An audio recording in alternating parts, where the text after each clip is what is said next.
참 예수님 사랑합니다. 네, 마음을 모아 사랑을 모아 함께 가톨릭 교회 규리서를 공부하도록 하겠습니다. 오늘은 하느님의 외아들 예수 그리스도를 믿나이다.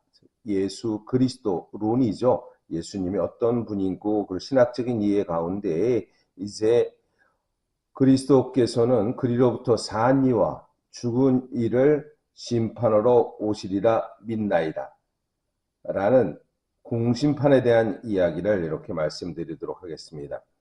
그리스도께서 영광스럽게 다시 오실 것이다. 그리스도의 재림에 대한 이야기를 말씀하시죠. 이제 그리스도께서는 이미 교회를 통하여 다스리고 계시고 또 오실 것이다 라는 것을 이야기합니다. 668항부터 함께 공부하도록 하겠습니다. 로마서 14장 9절의 말씀에서 그리스도께서 돌아가셨다가 다시 살아나신 것은 바로 죽은 이들과 산 이들의 주님이 되시기 위해서입니다. 그리스도의 승천, 하늘로 올라갔다는 그 말씀은 그리스도의 인성이 하느님의 권능과 권위에 참여함을 뜻합니다. 예수 그리스도께서는 주님이십니다. 그리스도께서는 하늘과 땅의 모든 권능을 지니고 계십니다. 그분은 모든 권세와 권력과 권능과 주권 위에 계십니다. 성부께서 만물을 그분 발 아래 굴복시키셨기 때문입니다.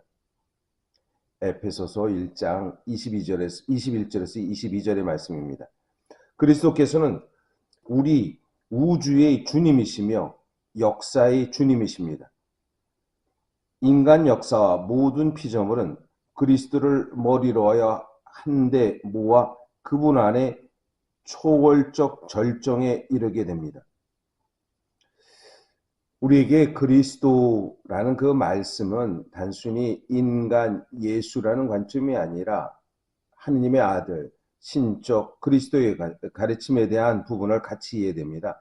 우리는 쉽게 인간 예수에 대한 것은 어느 때는 예수님께서는 이스라엘에서 3년간 그리고 33살간 사시면서 3년간의 공생을 통해서 십자가에 죽으셨다라는 역사적 사실, 그분은 또 부활하셨다라는 것의 역사적 사실을 얘기하지만 그리스도께서는 참 하느님이시면서 참 인간으로서 세상 오기 전에 이미 계셨고 그분이 다시 하늘로 올라가셔도 계시다. 즉 삼위일체이신 하느님에 대한 이해를 이렇게 이야기하는 것입니다.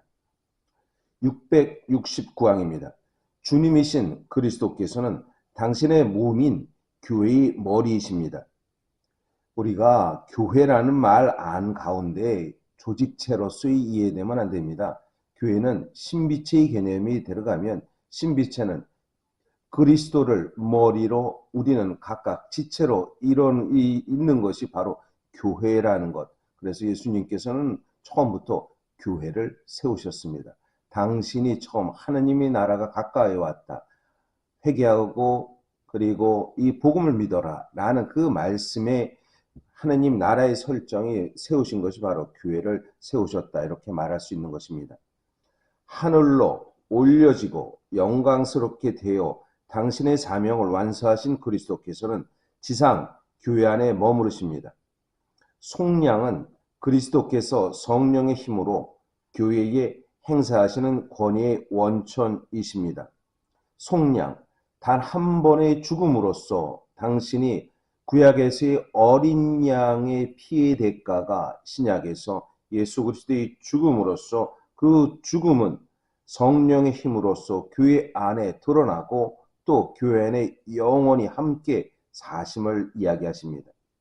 신비 안에서 이미 현존하시는 그리스도의 나라는 교회 안에서 자리를 잡고 있습니다. 그러므로 교회는 지상에서 하느님 나라의 싹과 시작이 된 것입니다. 교회는 하느님 나라의 싹이 돋아오르고 그 첫 시작이 교회라는 것입니다. 교회가 살아있습니다 라는 그 말씀은 바로 예수 그리스도가 있음으로 해서 살아있다는 것입니다. 예수 그리스도의 존재는 다른 것보다 우리 자신이 하나님을 믿고 따르고 예수 그리스도를 주님이라고 고백하는 그 순간 사람과 사람이 서로 어울려 살 수 있도록 참 하느님과 나의 관계, 믿음에서 맺어진 관계가 나와 너의 관계를 통해 즉 공동체 안에서 실현될 때 참된 하느님의 만남입니다. 이것이 전례로서 드러나고 또 봉사로서 드러나고 증거로서 드러난다고 말할 수 있는 것이지요. 670항입니다. 예수님의 승천 이후 하느님의 계획은 그 완성 단계에 들어섭니다. 우리는 이미 마지막 때에 살고 있습니다. 그러므로 이미 세기들의 종말이 우리에게서 다가왔으며 세상의 쇄신도 되돌이킬 수 없이 결정되어 이 현세에서 어느 모로 미리 이루어지고 있습니다. 교회가 이미 지상에서 참된 성덕으로 불완전하게나마 드러나고 있기 때문입니다. 그리스도의 나라는 교회의 복음 선포에 수반하는 기적적인 표징들로 이미 그 현존을 드러내고 있습니다. 기적적인 표징들, 마르코복음 16장 17절에서 18절의 말씀을 한번 이렇게 듣도록 하겠습니다. 마르코복음 16장 17절에서 18절의 말씀. 예수님께서 그에게 이르셨다. 죄송합니다. 마르코복음인데 마태복음을 폈네요. 16장 17절에서 18절. 믿고 세례를 받는 이는 구원을 받고 믿지 않는 자는 단죄를 받을 것이다. 믿는 이들에게는 이러한 표징들이 따를 것이다. 곧 내 이름으로 마귀를 쫓아내고 새로운 언어들을 말하며 손으로 뱀을 집어들고 독을 마셔도 아무런 해도 입지 않으며 또 병자들에게 손을 얹으면 병이 나을 것이다. 믿는 이들에게 이러한 표징들이 따를 것이다. 라는 것은 이 기적적인 표징이라는 그 말씀은 믿음을 통해서 증거해서 기쁨을 함께 얻을 수 있는 기적적인 그 모습이 있다라는 것을 얘기하는 것이지요. 671항입니다. 그리스도의 나라는 이미 당신 교회 안에서 현존하지만 아직은 권능과 큰 영광을 떨치며 오시는 왕의 지상 내림으로 완성된 것은 아닙니다. 그리스도의 파스카로 악의 세력의 뿌리는 정복되었지만 그리스도의 날은 그들의 공격을 받고 있습니다. 모든 것들이 그분에게서 굴복할 때까지. 교회 연장 48항에 이렇게 말씀합니다.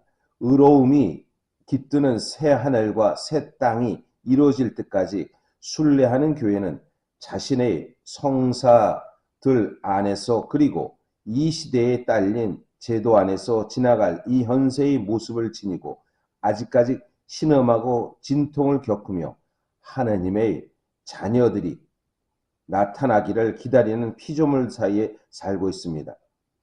우리는 그리스도께서 이미 오셨고 그러나 아직 우리에게는 재림으로써 오신 것은 아닙니다. 그래서 우리는 지상 안에서 참 하느님 나라로 가는 여정, 순례의 여정, 신앙의 여정, 믿음의 여정으로 가고 있기 때문에 완전히 이 세상의 모든 것이 참 하느님의 나라라면 악의 실제, 악의 모습은 없겠지만 그러나 이 악의 모습, 악의 뿌리가 뽑힌 그 순간까지 꾸준히 살아가고 있다. 그래서 신음과 진통을 겪으면서 이제 하느님의 자녀들이 주님 안에 들어가기까지 기다리며 살고 있다.